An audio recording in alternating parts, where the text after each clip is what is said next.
최악의 자연재해로 수많은 인명피해가 발생한 아프리카 모로코와 리비아 현지 상황과 구조는 어떻게 진행되고 있는지 취재했습니다. 우리 주변 곳곳에 선한 사역을 전 세계에 전하는 구티비 글로벌 선교방송단 17기 위촉식이 열렸습니다. 서울역 근처에서 노숙자에게 무료 급식과 쉴 곳을 제공해온 참 좋은 친구들이 길거리로 내몰렸지만 계속해서 사역을 이어가게 된 사연을 들어봤습니다. 합동총회가 19일 회무에서 결의한 여성 사역자의 목사 후보생 고시 및 강도사 고시 응시 자격 부여 허락을 21일 번복해 교계 내 찬반 여론이 뜨겁습니다. 한국기독교장로회가 교단의 정체성을 담은 제7문서에 성적 지향 등의 용어를 포함시켜 교단 목회자들 사이에 파장이 일고 있습니다.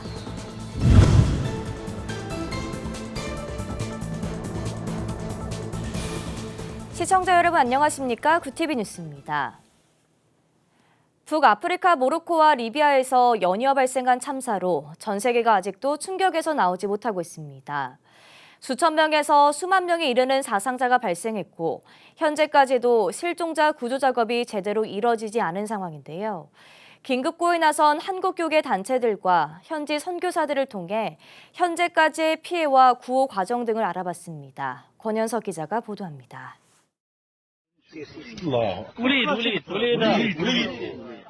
흙더미에 파묻혀 있던 갓난아기가 사람들의 손에 겨우 구조됩니다. 규모 6.8, 120년 만에 일어난 최대 강진으로 수많은 인명피해가 발생한 아프리카 모로코의 구호 현장입니다. 진앙지인 마라케시 남서쪽 일대 산악지역에서 피해가 가장 컸고 현재까지 지진으로 인한 사망자는 약 3,000명, 부상자는 약 5,600명으로 집계됐습니다. 발생 직후 여진에 대한 공포가 이어지면서 시민들은 거리로 나와 노숙을 해야 했고 산사태로 길이 막힌 지역에선 물과 식량의 공급이 끊겼습니다. 한국교회는 희생자들을 애도하는 한편 곧바로 긴급구호 지원에 나섰습니다. 한국교회 총연합을 비롯한 주요 교단들과 한국교회 봉사단 등은 모로코의 피해 복구를 위한 기도와 모금 운동을 진행했고 한국기독교연합봉사단은 지진 발생 약 이틀 뒤인 현지 시간 11일 구호단을 급파했습니다. 구호단은 약 7일간 정부의 손길이 닿지 않던 산간 지방을 돌며 식료품을 제공하는 등 긴급 구호 활동을 펼쳤습니다.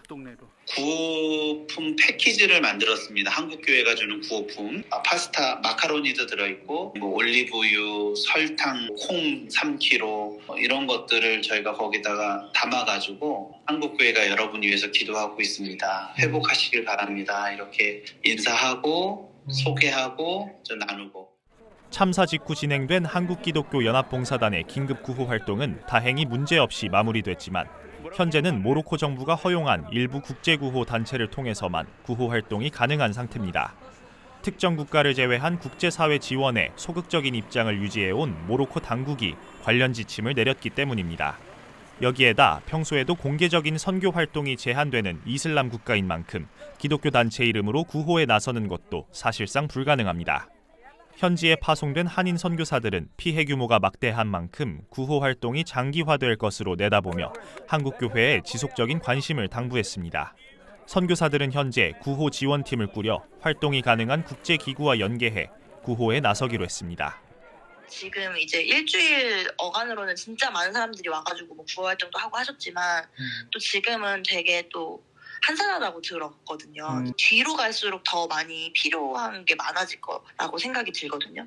재정적으로도 많이 떨어질 거고 그 사람들이 소외될 거고 그래서 좀 단기전으로 생각해 주시고 좀 기도해 주셨으면. 열대성 폭풍으로 댐 두 곳이 붕괴되면서 대홍수가 발생한 리비아에선 현재까지 사망자가 11,000명을 넘어섰습니다. 잠정 집계된 실종자 역시 10,000명을 넘었고 이재민 역시 35,000명에 달합니다. 이 가운데 사실상 무정부 상태인 리비아에선 구호 작업이 제대로 이뤄지지 않아 분노한 시민들이 대규모 시위를 벌이기도 했습니다.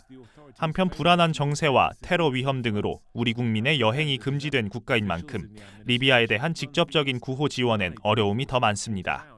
한국교회 봉사단 등 교계 단체들은 계속해서 리비아를 위한 모금과 기도 운동을 이어가며 국제기구를 통한 지원 경로를 모색해 나갈 계획입니다. 구티비 뉴스 권현석입니다.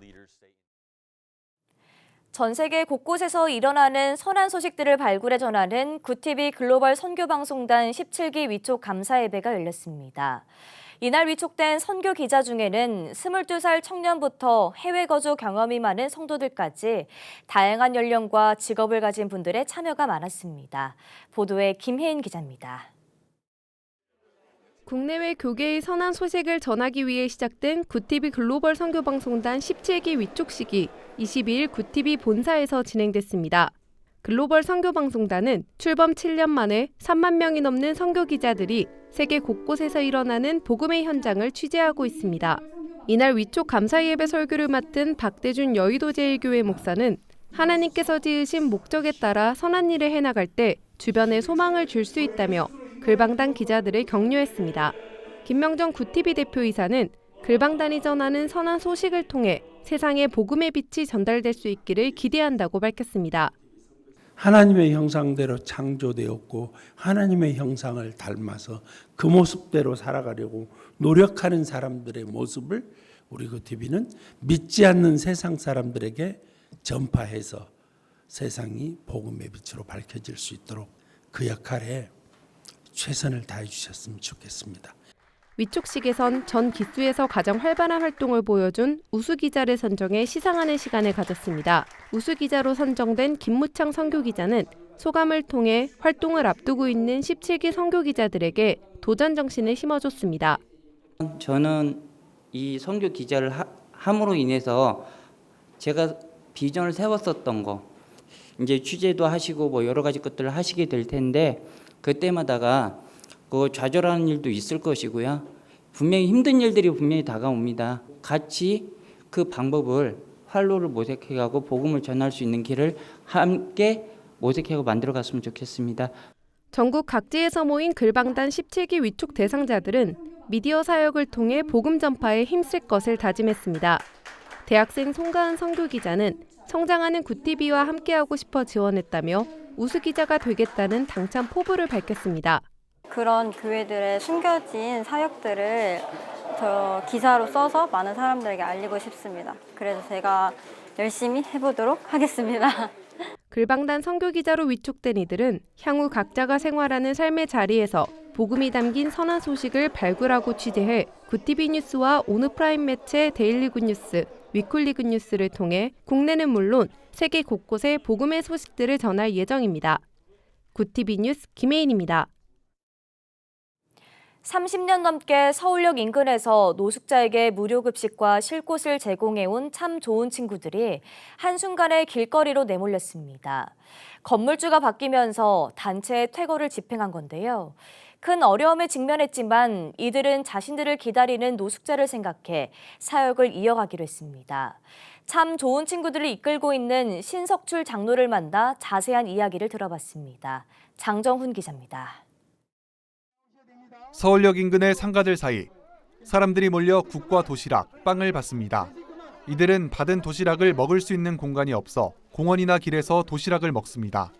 지난 4월을 마지막으로 노숙인들에게 무료 급식을 중단했던 참 좋은 친구들이 153일 만에 다시 급식을 시작했습니다. 무료 급식소에는 벽이 처지고 자물쇠가 걸려 있어 들어갈 수 없게 돼 있습니다. 매일 400~500명의 노숙인들이 이곳을 방문해 식사하고 쉬어갔지만 이제는 그럴 수 있는 공간이 없어진 겁니다. 참 좋은 친구들 신석출 이사장은 사역이 크게 위축됐지만 이들을 위한 사역을 멈출 수 없다고 말합니다. 건물을 이렇게 압류당했는데 이 압류당한 후로 또 노숙인들이 이제 배고프고 어려움이 있어서 서울역을 다니면서 끊임없이 밥과 또 국과 따뜻한 음식으로 많은 노숙인들을 지금 함께하고 있습니다. 1989년부터 노숙인 사역을 해온 참 좋은 친구들은 2006년 급식소를 설립했습니다. 설립 이후 15년간 교계와 정치권에서 이곳을 방문하며 한국교회를 대표하는 나눔 사역지가 됐습니다. 그러다 건물주가 바뀌면서 건물의 철거를 위해 이들에게 퇴거를 통보했습니다. 철회를 위탁받은 자산신탁은 강제 퇴거를 집행했고 이곳에 머물던 신장로 부부와 20여 명의 사람들은 길거리로 내몰렸습니다. 억울함을 호소하는 신장로와 노숙인들은 현재까지 집회를 벌이며 문제 해결을 촉구하고 있습니다. 신장로는 사역지를 잃은 것보다 간신히 죽게로 돌아온 이들이 다시 거리에서 방황하게 될까 두렵다고 말합니다. 주소지를 정하지 않고 노숙하는 경우가 많습니다. 자기를 드러내고 싶지 않은 사람, 그런 사람은 교회로 인도해서 이제 자는데, 여태까지 내가 애들을 공들여서 죽게 인도했는데 이 사람들이 다시 방황하게 되면 사회로, 가정으로, 직장으로 돌아가는 게 내 계획대로 되지 않고. 신 이사장은 기존 급식소를 구입하려 건물주와 대화를 시작했지만 건물주가 자신이 지불했던 구입액의 2배를 요구하면서 고민이 깊어졌습니다. 그럼에도 신 이사장은 자신을 찾는 이들을 위해 같은 자리에서 다시 사역을 이어가고 싶다고 말했습니다. 10여 년 동안 이렇게 해왔습니다. 일반 목회하고는 다릅니다. 이 다니는 노숙자들이 어디서 의지하겠습니까? 나만 의지하고 오는 사람들이 어떻게 내가 보살피지 않으면 되겠습니까? 저희들은 하루속히 그 사람과 타협을 해서라도 이걸 또 다시 사역을 하고 싶다. 서울역 주변에서 노숙인들에게 쉴 곳을 제공해온 참 좋은 친구들. 이들이 사역지에서 밀려나며 그동안 보살피고 지원했던 노숙인들 역시 희망을 놓아버릴 위기에 처했습니다. 노숙인 무료급식 사역이 한 끼 식사를 대접하고 다시 살아갈 의미를 되찾을 수 있도록 돕는다는 점에서 한국교회가 어려운 상황에 놓인 사역단체를 관심 있게 바라보고 지원해야 할 때입니다. 구티비 뉴스 장정훈입니다.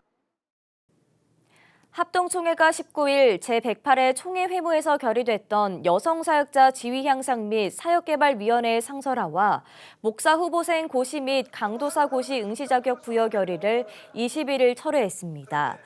21일 오전 회무 후 총회 임원회와 여성사역자 지위 향상 및 사역개발위원회, 신학부, 규칙부, 정치부 등이 모여 간담회를 열었습니다. 간담회에서는 19일의 결의가 여성 안수와는 관련이 없다는 것을 확인했지만 이 건에 관련한 찬반 논쟁이 벌어졌습니다. 이에 오후 회무에서 대구노회 임종구 목사가 대표 발언자로 나와 19일 여성사역자 지위 향상 및 사역개발위원회와 관련해 결의안 2가지를 취소하고 총회 임원회에 맡겨 여성사역자 TFT를 부직하고 연구 결과를 다음 회기에 보고하도록 할 것을 제안했습니다.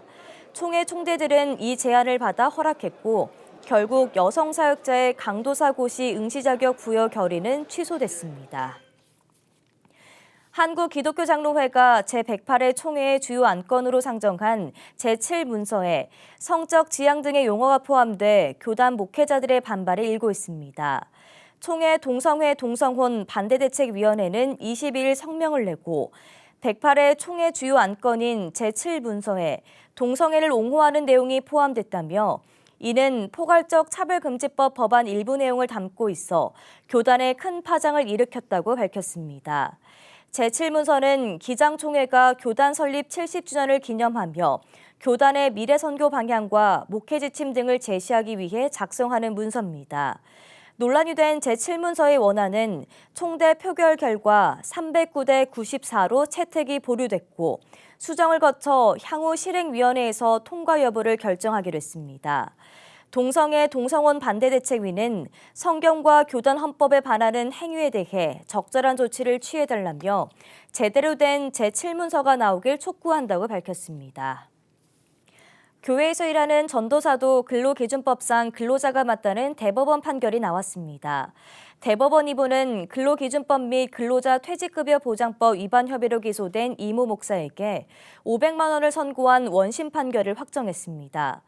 강원 춘천시 소재 교회 이 담임 목사는 2012년 10월부터 2018년 6월까지 근무하다 퇴직한 전도사의 임금 7,995만 원과 퇴직금 1,758만 원을 지급하지 않은 혐의로 기소됐습니다. 1심은 전도사를 근로자가 아니라고 보고 무죄를 선고한 반면 2심은 근로자가 맞다며 벌금을 선고했습니다. 당시 2심 재판부는 전도사가 교회에서 매달 받는 돈이 유일한 수입이었던 점, 이 목사가 전도사를 건강보험공단과 국민연금공단에 직장 가입자로 신고한 점 등을 근거로 들었습니다. 구티비가 22일 횃불 트리니티 신학대학원 대학교와 업무 협약식을 진행했습니다. 학교는 이번 구티비와의 협력을 통해 재학생 및 동문들과 함께 글로벌 선교방송단 선교기자로 활동하며 미디어 선교 사역에 동참할 예정입니다. 이런 같은 목적, 하나님 나라를 위해서 같이 일하는 그 두 교원이 이번 기회를 통해서 함께 일할 수 있게 돼서 아주 저도 기쁘고 우리 하나님께서도 기뻐하시겠다 그런 생각이 들었습니다. 이번 기회를 통해서 우리 구티비와 우리가 서로 업무를 협약할 수 있는 그러한 기회를 주신 하나님께 영광을 돌리고. 이날 구티비 김명전 대표이사는 학교를 통해 배출된 인재들이 세계 각지에서 사역하는 활동들을 소개할 수 있길 바란다며 기대감을 드러냈습니다. 학교는 현재 전 세계 33개국에서 온 학생들을 대상으로 선교 현지 목회자 및 지도자 양성에 목표를 두고 교육하고 있으며 엄격한 기준 아래 장학생을 선발해 학비와 기숙사비를 지원하고 있습니다.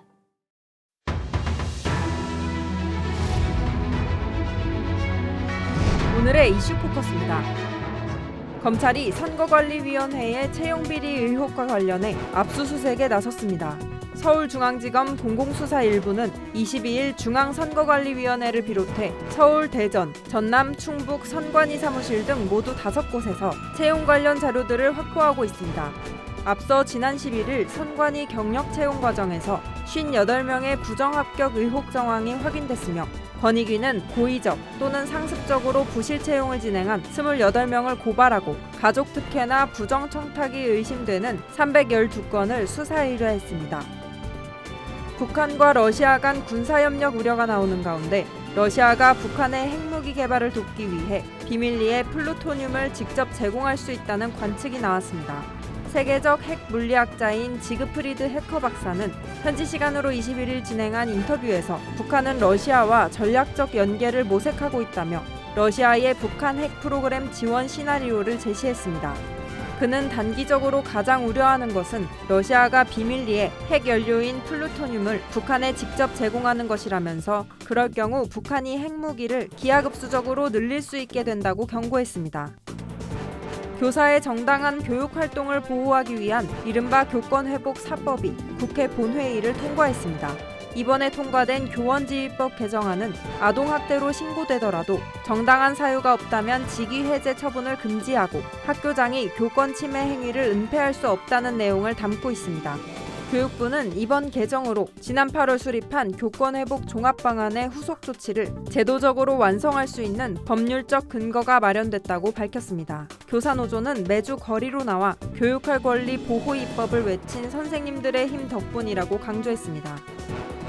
현직 검사에 대한 탄핵소추안이 헌정사상 처음으로 국회 본회의에서 가결됐습니다. 국회는 21일 검사 안동환 탄핵소추안을 무기명 투표로 가결해 헌법재판소로 넘겼습니다. 안동환 수원지방검찰청 안양지청 차장검사는 곧바로 직무가 정지됐습니다. 헌법재판소에서 탄핵소추를 기각하면 직무에 복귀하지만 탄핵을 인용하면 면직됩니다. 탄핵소추 사유는 안 차장검사가 2014년 서울중앙지방검찰청 형사 2부 검사로 재직할 때 유우성 대북 송금 사건을 담당하며 유 씨를 외국 환거래법 위반 혐의로 보복 기소했다는 겁니다. 대법원에서 검찰의 공소권 남용이 인정된 첫 사례입니다. 안 차장검사는 오로지 법과 원칙에 따라 사건을 처리했다고 밝혔습니다. 구티비 뉴스 장세인입니다.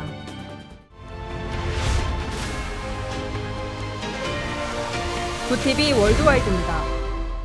세계 최초의 탈원전 국가로 꼽히는 이탈리아가 다시 원전으로 복귀합니다. 이탈리아 환경 및 에너지안보부는 현지 시간으로 21일 지속가능한 원자력을 위한 국가 플랫폼의 첫 번째 회의를 열고 이탈리아가 원자력 에너지 사용으로 돌아갈 수 있는 로드맵을 7개월 이내에 발표할 것이라고 밝혔습니다. 1986년 우크라이나 체르노빌 원전 사고 이후 국민투표를 거쳐 탈원전을 결정한 이탈리아는 지난해 10월 집권한 친원전 정부로 인해 원자력 에너지를 다시 도입하게 됐습니다. 이날 회의가 열린 로마의 청사 밖에서는 반대 시위가 벌어졌습니다. 중국이 국제원자력기구인 IAEA에 일본 후쿠시마 제1원자력발전소 오염수 해양방류 문제를 공정하고 객관적으로 책임있게 처리해달라고 요청했습니다.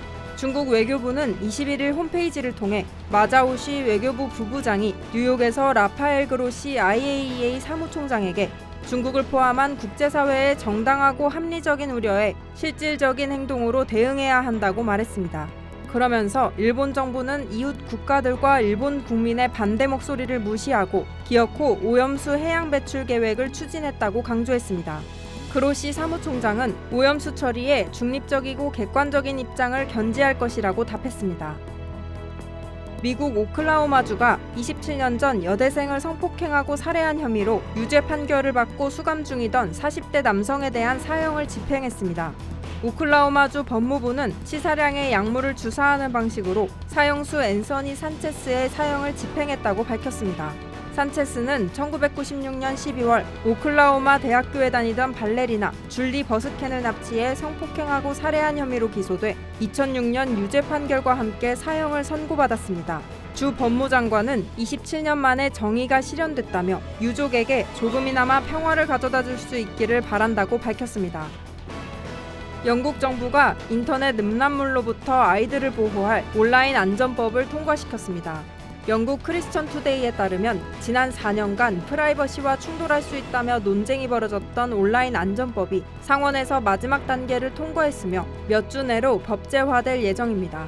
온라인 안전법은 소셜미디어 플랫폼을 포함해 온라인 포르노와 마약, 무기 등 유해 사이트에 접근하려는 사람들에게 의무적인 나이 검사를 도입하고 이를 준수하지 않는 기업에는 최대 290억 원 또는 연간 매출의 10%에 해당하는 대규모 벌금이 부과됩니다. 구티비 뉴스 장세인입니다.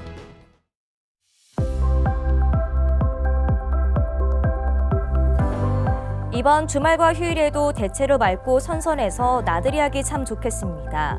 다만 동풍의 영향을 받는 영동에는 내일 밤사이 5mm 미만의 비가 조금 내릴 전망입니다. 당분간 동해안과 제주도에는 너울성 파도가 높게 일겠습니다. 파도가 방파제나 해안 도로를 넘을 가능성이 있으니까요. 주말 동안 해안가를 찾으신다면 안전사고에 각별히 유의하시기 바랍니다. 이어서 전국 날씨입니다. 내일 한낮 최고 기온은 서울 26도, 강릉 25도가 예상됩니다. 남부지방은 광주 28도, 대구와 부산 26도, 제주 27도를 보이겠습니다. 날씨였습니다. 다음 주부터 의식이 없는 환자를 수술하는 수술실 내부에 CCTV 설치가 의무화됩니다. 환자나 보호자가 요청할 경우엔 수술 장면을 촬영하고 영상은 30일간 보관해야 하는데요. 의료사고를 막기 위한 조치지만 의료계는 직업 수행의 자유와 기본권을 침해한다며 반발하고 있습니다. 관리나 감시의 목적보다 환자의 생명, 의료의 안정성을 높이기 위한 이해와 양보가 필요한 때가 아닌가 싶습니다. 이상으로 뉴스를 마칩니다. 함께해 주신 여러분 고맙습니다.